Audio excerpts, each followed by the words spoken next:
मटकी। हम सब की तरफ से सबको सलाम पहुंचे। ये आज ही के दिन थे और तकरीबन ऐसा ही मौसम था और ऐसे ही माहौसाल थे। लेकिन वक्त इससे बहुत पहले का था और हम सब इस आरजू को लेकर चल रहे थे कि एक ऐसा मुल्क बनेगा, एक ऐसा सुनहरा देश जिसके अंदर लोगों को आसानियां मिलेंगी और वो ज़हनी तौर पर, रूहानी तौर पर और नफ्सियाती तौर पर आसानियों के अंदर ज़िंदगी बसर करेंगे।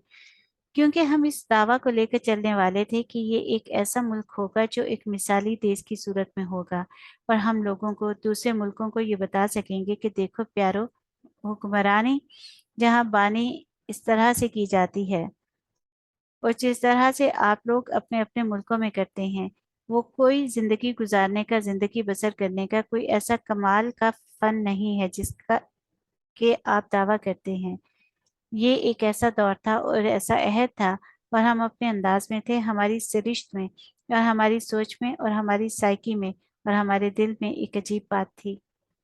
जैसा कि मैंने पहले एक दफा जिक्र किया था कि हम दिए में से दिए देने के अमल पर और दिए में से देने के अमल फन पर अमल पैरा थे और हम ये जानते थे और हमें इस बात का बहुत पक्का शऊर था कि ज़राती मुल्क होने की वजह से या ज़रई इलाका होने की वजह से जब तक हाथ से और पल्ले से कुछ दिया नहीं जाएगा, उस वक्त तक किसी भी किस्म की फलाह और तरक्की नहीं हो सकेगी।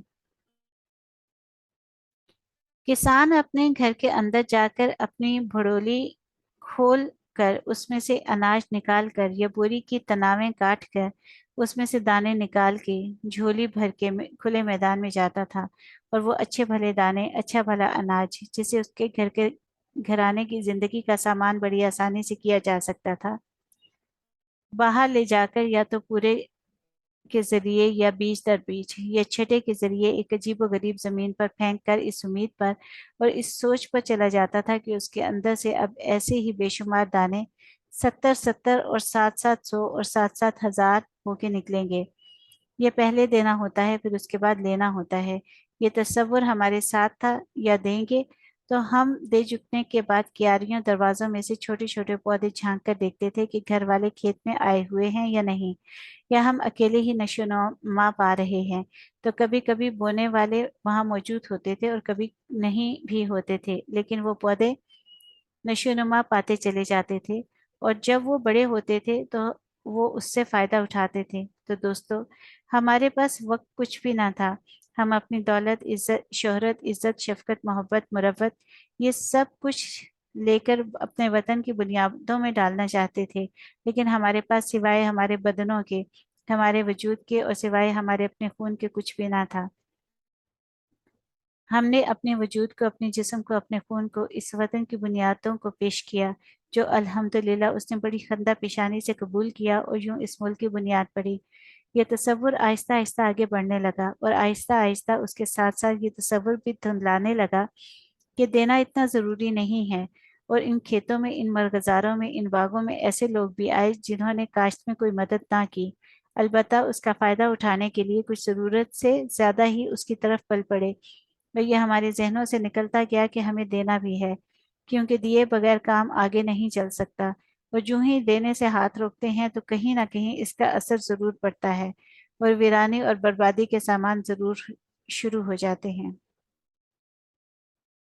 चंद दिनों की बात है, आपके इसी मुल्क में मैं एक प्रोग्राम देख रहा था और मैं पूरी तवज्जो इस पर नहीं देख सका, क्योंकि कान मेरे तेज हैं और निगाह अब कमजोर होने लगी है, लेकिन वो बात जो थी वो मैंने सारी की सारी सुन ली थी। कोई डॉक्टर थे, डॉक्टर शाह।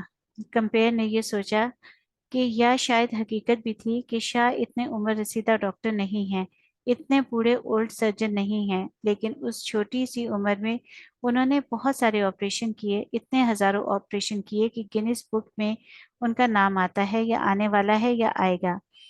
तो मेरी तवज्जो उनकी तरफ हुई। वो अच्छे से, स्मार्ट से, प्यारे से, अच्छी गुफ्तगू करने वाले एक डॉक्टर थे और ये बताते रहे कि मैंने कितनी तेजी से कितने सारे ऑपरेशन किए और इतनी तेजी से क्यों किए। मैं माल भी बनाना चाहता था और एक ये भी कहते थे कि मेरी उंगलियों में भी कुछ इस किस्म की एक लगन आबाद थी, एक क्रिएटिविटी थी, एक तख्लीक थी कि मैं जल्दी से जल्दी ज्यादा से ज्यादा काम करने का ख्वाहिशमंद हूँ। तो कंपेयर ने पूछा, आप ये बताएं कि आपकी जिंदगी का कोई बहुत मुश्किल ऑपरेशन था? तो उन्होंने कहा, यूं तो बहुत सारे ऑपरेशन मुश्किल होते हैं, लेकिन एक ऑपरेशन बहुत मुश्किल था, जिसने बहुत ज्यादा वक्त लिया और मेरी बहुत ज्यादा तवज्जो ली, और मैं बहुत सटपटाया, लेकिन मैं बड़ी कोशिशों के साथ और तहम्मुल के साथ उस पर लगा रहा। आप लोगों से ये बात करते हुए मुझे ख्वाजा दिल मोहम्मद का एक शेर याद आया है। ख्वाजा दिल मोहम्मद हमारे बहुत कमाल के शायर थे, और मुझे बहुत अफसोस है कि लोग अब इन्हें नहीं जानते। खास तौर पर हमारी नई नस्ल तो उससे बिल्कुल वाकिफ नहीं है। लेकिन वो बहुत बड़े शायर थे, और एक जगह पर सर्जन की तारीफ करते हुए लिखते हैं कि सर्जन क्या होता है, यानी ऑपरेशन करने वाला क्या होता है। तो वो कहते हैं कि सर्जन की सिफ्त और खूबी यह है कि नजरबाज की, सर अफलातून का, जिगर शेर का और हाथ खातून का। यानी सज्जन वो होता है जिसकी नजर बाज की होती है, प्लेटो की तरह उसका सर गौर करता हो, उसकी नजर बाज की हो, और हाथ खातून का। तो इस सज्जन को देखकर कुछ ऐसा ही लगता था कि वो उस अंदाज के डॉक्टर हैं। कहने लगे कि मैं अपनी सर्जरी हॉस्पिटल में था कि अचानक वहां पर एक अपाहज आदमी, कि जो अभी अपाहज हुआ था, कोई एक आधा घंटा कबल उसे चारपाई पर डालकर लाए। वो एक नौजवान था जिसकी दोनों टांगें एक तेज धार आले से कट गई थीं, और उसके साथियों ने उसकी रानों पर बड़ी मजबूती के साथ अपने रुमाल या कोई रस्सियां बांधी थी, ताकि जरियाने खून ना हो। और जब वो मेरे पास पहुंचा तो मैं हैरान था मैं इसका क्या करूं। उसके फौरन बाद ही दो आदमी भागे भागे आए, और उन्होंने कहा कि जी उसकी दोनों टांगें मिल गई हैं। जिस तेज धार आले से कटी थी मशीन में काम करते हुए, उसकी दोनों टांगें रान से नीचे कट कर दूर जा गिरी थी। तो ये वाकया और ये सानेहा गुजरा था पाकिस्तान स्टील मिल्स में। एक कोई बड़ा तेज चक्कर घूम रहा था कटावदार, जिसमें वो काम करते हुए करीब आया था किसी काम की गर्ज से। वो मजदूर बड़ा जहीन, बड़ा काबिल और बड़ा समझदार था, लेकिन उसकी लपेट में आ गया, और लपेट में आते ही उसकी दोनों टांगें कट गईं, और वो बहुत दूर जा गिरी, और उसके साथियों ने तलाश कर ली, और वो इसको डॉक्टर साहब के पास लेकर आ गए। तो डॉक्टर साहब ने कहा कि वो मेरे लिए बड़े इम्तिहान का वक्त था। मैं और मेरे साथी और मेरे असिस्टेंट मेरे साथ लगे। हम कोई मुसलसल 18 घंटे इस पर काम करते रहे, और अल्लाह का फजल ये हुआ कि हम उसकी दोनों टांगें जोड़ने में कामयाब हो गए। अब खतरा, अंदेशा, शायबा ये था कि ये बहुत मुमकिन है कि नर्व्स उसके साथ ठीक तरह से ना जुड़ी हों, जो शरियाने और वरीदे हैं वो अपनी जगह पर ना लगी हों। लेकिन ये ऑपरेशन ही बहुत बड़ा था, लेकिन हम खुदा से दुआ मांग के इस काम पर लगे हुए थे। और जब ऑपरेशन खत्म हुआ तो हम डॉक्टर बैठकर आपस में बातें करने लगे। तो वो जो उसके दूसरे साथी मजदूर थे उन्होंने हमें बताया कि जब हम उसको चारपाई पर लेकर चले हैं, तो वो साहब जो थे, जिसका नाम शकूर था, वो थोड़े से होश में थे। उसने अपने साथियों को बुलाकर कहा कि मशीन बंद ना करना, क्योंकि अगर ये मशीन एक दफा बंद होगी तो इसकी चलाने में 10 लाख का खर्चा उठता है। तो जो इस मशीन को बिल्कुल बंद मत करना। मैं नहीं चाहता कि मेरे मालिक को या मेरे इस कारखाने को कोई नुकसान पहुंचे। तो उसके बाद वो नींद बेहोशी में चला गया।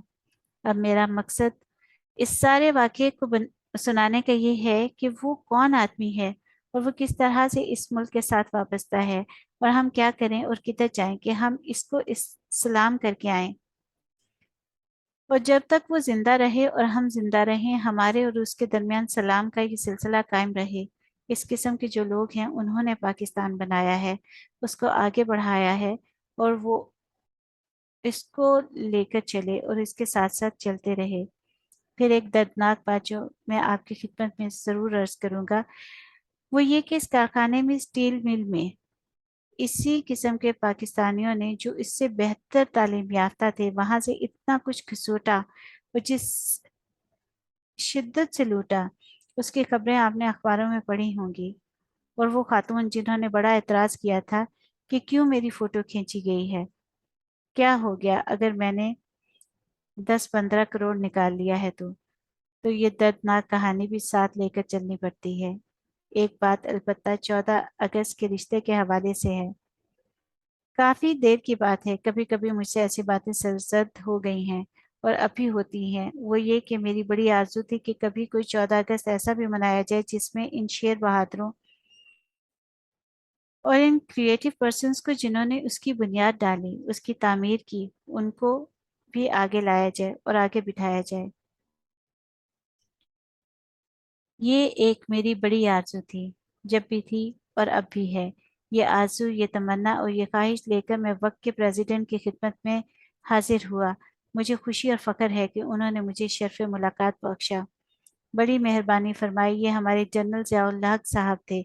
मैंने उनकी खिदमत में अर्ज़ किया। मैंने कहा, सर, इस मर्तबा जब हम 14 अगस्त मनाएं तो कुछ इस तरह से हो कि जहां आप झंडा चढ़ाते हैं और अमायदीन मुल्क और गैर मुल्कियों के सफ़ीर और वज़रा और नुमाइंदे इकट्ठे होते हैं, वहां पर एक सिटिंग अरेंजमेंट कुछ इस तरह का भी हो कि कुर्सियों के इस लेआउट में अब की बार अव्वल कतार में जो कुर्सियों की हो, वो इन मुत्तकी लोगों की हो जो मालो दौलत के एतबार से या नामो नमूद के एतबार से जाने और पहचाने नहीं जाते, लेकिन इन मुत्तकी लोगों को दीन और कुरान की परवाह है। दीन और कुरान कहता है, तुम में कोई बड़ा नहीं, तुम में कोई सुपीरियर नहीं, माँ सिवाय उसके कि जो तकवा रखता हो। तो क्या ऐसा हो सकता है कि हम 22 कुर्सियां आगे लगाएं और 22 तकवा वाले लोग हों, सफेद दूधिया चादरों वाले, छोटी छोटी उनकी पगड़ियां हों, वो बांधकर वो तशरीफ फरमा हो, और उनके बाद गैर मुल्की सफ़ीर और बाहर के नुमाइंदों के हों, उसके बाद फिर कोई और ताजिर वगैरह, और हम जो आर्टिस्ट लोग खामखा जुबानी बातें करने वाले हैं, हम सब से आखिर में हों, और हमसे भी आखिर में ब्यूरोक्रेट्स हों। क्या ऐसा हो सकता है? तो वो कहने लगे, अशफाक अहमद साहब, मेरी भी यही आरजू है। आप बहुत अच्छी सजेशन लेकर आए हैं, लेकिन तकवा वाले लोग हम कहाँ से लें? तो मैंने कहा, सर, तकवा वाले लोग तो हमारे इर्द गिर्द बहुत से हैं। आपके इस महल में बहुत सारे माली ऐसे हैं, बहुत सारे बाबे ऐसे हैं, बहुत कमाल के प्यारे लोग ऐसे हैं जिनकी वजह से हमारे प्यारे मुल्क की बुनियादें इस्तवार भी हैं और पायदार भी। वो सब दुआ देने वाले लोग हैं। आज से कोई 5-6 दिन पहले मैं लाहौर के मेयो हॉस्पिटल में गया। मुझे कोई ज़रूरत थी। वहां मुझे रुकना पड़ा तो उसके कैंसर वार्ड में एक गांव की अच्छी सी, जिसे अंग्रेजी में वेल मीनिंग कहते हैं, अच्छे स्वभाव वाली प्यारी सी शक्ल की एक खातून बैठी थी। तो मैंने इससे पूछा कि क्यों आई हो यहाँ बीबी? वो कहने लगी, मुझे कैंसर की शिकायत है और मुझे यहाँ थेरापी के लिए आना पड़ता है। कहने लगी, भाजी, ये बड़ा तकलीफ दे अमल है जिससे मैं गुजर रही हूँ, लेकिन मैं अल्लाह का शुक्र अदा करती हूँ, और जब मैं सुबह सवेरे सबसे पहले उठती हूँ तो मैं नमाज पढ़ने के बाद दुआ में सबसे पहले इस दुनिया के बंदों के लिए दुआ करती हूँ कि या अल्लाह कुल आलम की खैर हो। हमारी नानियां दादियां अक्सर यही दुआ मांगा करती थीं कि कुल आलम की खैर हो, अल्लाह उन सब का भला करे। और फिर मैं कहती हूँ कि या अल्लाह मेरे पाकिस्तान की खैर हो, और उनके बाद कहती हूँ कि या अल्लाह हुक्मरानों की खैर हो। तो मैंने एक अच्छे जर्नलिस्ट की तरह, हुक्मरानों की खैर क्यों हो, वो तो बड़े खराब होते हैं। कहने लगी, भाजी, अगर हुक्मरान होंगे जैसे तैसे भी हों तभी गाड़ी आगे चलेगी ना। अल्लाह उनकी भी खैर करे, और जहाँ जहाँ उनकी कमियां हैं उनको भी अल्लाह पूरा करे। मैं उनके लिए ज़रूर दुआ मांगती हूँ। तो ऐसे ऐसे बंदे भी मौजूद हैं। हाँ, अगर वो कुर्सियाँ रखी जाएं तो मैं उन बीबी को भी ज़रूर तशरीफ़ लाने के लिए कहता। तो ये आरजू थी कि ये कुर्सियाँ होती तकवा की भी। तो अल्लाह ही ने तारीफ की है और अल्लाह ने ही उसको पसंद फरमाया है। तो जनरल ज़ियाउल हक ने कहा कि आपने बिल्कुल ठीक कहा, उन लोगों को आगे आना लाना चाहिए, लेकिन अशफाक साहब, ये ट्रेडिशन नहीं रही, ये रस्म नहीं रही। हम क्या करें और कैसे करें? आप मिलकर हमारे साथ काम करें करें मैंने कहा कि जी, मैं हर तरह से हाजिर हूँ। तो हमने यानी मैंने और मरहूम ने भी, अल्लाह उनके दर्जात बुलंद करे, अपने तौर पर जोर लगाया, ये सवाल सवाल पेश किया। लेकिन वो जो बड़े लोग होते हैं ना, उन्होंने कहा कि सर, आप क्या फजूल सी बात करते हैं? ये तो तयशुदा है, प्लान सारा तैयार हो गया है, उसके चार्ट बन गए हैं। ये लोग जो आपके इर्द गिर्द मौजूद हैं और जिनसे आप लोग इस्तेफादा कर रहे हैं, लेकिन आपको इल्म नहीं है। आप समझते हैं कि ये लोग अपनी ज़ात से, अपने इल्म से, अपने तालीम से, अपनी खूबसूरती से, अपनी पावर से इस मुल्क को फ़ायदा पहुंचा रहे हैं। नहीं, वो लोग जो खामोश रहकर काम करते हैं, वो लोग जो आपके करीब से जाते हैं, वो लोग जो दुआएं देते हैं और दुआएं समेटते हुए आपके इर्द गिर्द चक्कर काटते रहते हैं, वो लोग जो, वो तकवा वाले हैं, जिन मुत्तकी लोगों से हम वाकिफ नहीं हैं। اور جن سے ہم واقفیت حاصل کرنا بھی نہیں چاہتے، تو میں آخر میں عرض کروں گا کہ جب تک گھر سے دانا وانا لا کر بکھیرا نہیں جائے گا، واپس نہیں ملے گا۔ پیارے لوگوں، ہم سندھ کے مشہور ڈیزرٹ تھرپارکر میں تھے اور کافی دور نکل گئے تھے۔ صحرا کو تو آپ جانتے ہیں کہ جب وہاں کوئی آدمی پھنس جائے تو بڑی پیاس لگتی ہے۔ ننگر پار ایک جگہ ہے، اس کے بعد انڈیا کی سرحد شروع ہو جاتی ہے۔ اس کے سامنے رن کچھ ہے، دلدلی قسم کی جگہ ہے، تو ہم راستہ بھول گئے، میں اور ممتاز مفتی۔ ہم کافی عمر کے تھے، لیکن جو ہمارا گروپ تھا وہ ینگر تھا۔ اب پیاس بڑی شدت کی لگی اور خطرہ بھی پیدا ہو گیا کہ شاید ڈیزرٹ کے اس کارنر میں کوئی پانی بھی ایسا نہ ملے گا جو کہ پینے کے قابل ہو۔ دلدلی علاقہ تھا، چل تو ہم رہے تھے اور مشکل بھی ہمارے ساتھ تھی، اور علاقہ بھی ایسا تھا جو کہ نہایت نامانوس تھا۔ وہاں ایک بڑا سا درخت تھا، ایک عجیب قسم کا درخت جو شاید صحرا کے اس دلدلی علاقے میں ہی ہو سکتا تھا، اور اس علاقے کی سرحد کے قریب ہی سرخ رنگ کے پہاڑ تھے، وہ پہاڑ جن سے ہماری بادشاہی مسجد بنی ہوئی ہے۔ عجیب جگہ تھی، ہم خوفزدہ بھی تھے۔ تو جب ہم نیچے پہنچے تو آپ سن کر حیران ہوں گے کہ وہاں ایک ہینڈ پمپ لگا ہوا تھا، تو میں نے کہا ممتاز یہ تو پانی ہے، یہ اللہ نے ہی ایسا لگایا ہے۔ اس نے کہا کہیں یہ پانی زہریلا نہ ہو۔ خیر وہیں پر ایک پرانی وضع کی مٹکی سی بھی تھی، مٹی کی، اور اس پر بہت ساری کائی جمی ہوئی تھی، اور اس کے گلے میں دھاگا ڈال کر ایک کارڈ سا بھی لٹک رہا تھا جس پر سندھی اور اردو میں ایک عبارت تحریر تھی کہ خبردار اس مٹکی کا پانی نہ پینا۔ سب سے پہلے اس مٹکی کو اٹھا کر اس کے پانی کو نلکے میں ڈالیں، اور جب وہ پورا بھر جائے تو پھر آپ ہینڈل چلائیں اور پانی پی لیں۔ چنانچہ ہم نے مٹکی اٹھائی، پانی اس میں ڈالا، ہینڈل چلایا اور پانی فٹافٹ چلنے لگا اور ہم سب نے پیا۔ لیکن اس کے ساتھ ہی ایک آخری انسٹرکشن تھی، یاد رکھیے جاتے وقت اس مٹکی کو پانی سے بھر کر رکھ جائیں۔ اگر آپ نے پانی لیا ہے تو آپ کو پانی دینا بھی پڑے گا اور رکھنا بھی پڑے گا، ورنہ یہ ہمیشہ ہمیشہ کے لیے سوکھ جائے گا، اور وہ لوگ جو اس علاقے میں آئیں گے وہ ٹھنڈے پانی سے محروم ہو جائیں گے۔